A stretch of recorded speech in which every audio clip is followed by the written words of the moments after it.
So I think we should start in this sort of discussion, asking what is science? At ATAR, we're focused on new pathways in immunology. At the end of the day, what we're trying to do is to manipulate the DNA to basically provide a fix. That's a case where we say you have a broken gene, we put it into, in this case, your stem cells, we give it back to you, and it goes to your bone marrow, and then it gets produced. Primary focus of cognition has been on novel compounds to treat neurodegenerative diseases, and particularly we focused on Alzheimer's disease. At Editas Medicine, we are working on what's called genome editing, and the particular technology that we work on is called CRISPR, and it's fascinating because it's a pretty young technology. We're really interested in is can we use fewer or in many cases no opioids to control post-surgical pain. We are famous for zinc finger gene editing, but we're expanding what we do to include both gene editing, gene therapy, cell therapy. Specifically, Sutro is working on antibody-drug conjugates, which are a combination of a targeting agent and antibody that goes specifically to a tumor cell with a toxin that is attached to it. It's kind of a smart bomb for cancer therapy.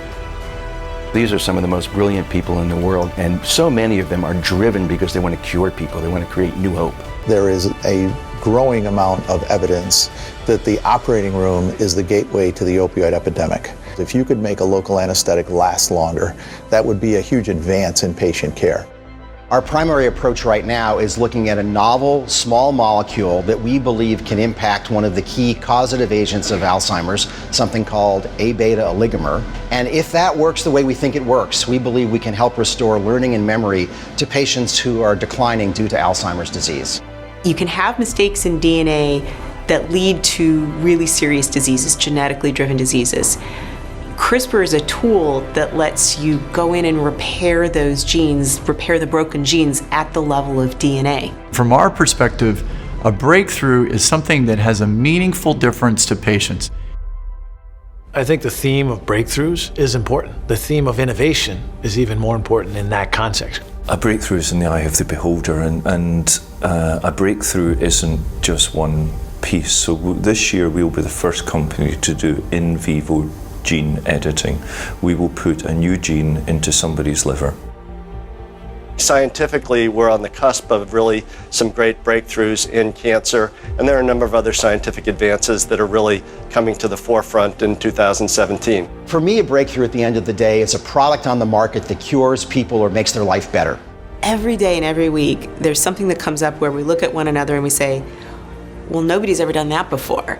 So not just have we not done it, nobody's ever done it. You're doing something no one's done before against all the odds, and your hope, your expectation is success. If this works, this is one of those holy cow moments. We are at the dawn, not high noon, but the dawn of a whole era of medicine. At the same time, we're worried. We're worried about what Congress and the President could do in terms of bad policy. You could say that the purpose of science is to make order prevail. This is the future of science in our lives. To make good prevail over evil. I think we contribute enormously to the benefit of mankind. We can make a fundamental difference. To make life prevail over death. Maybe 5 or 10 years from now, this company will have played some role in helping other people not to have to face Alzheimer's disease. I think the biotechnology community is incredibly optimistic right now. We know we're on the verge of all kinds of breakthroughs.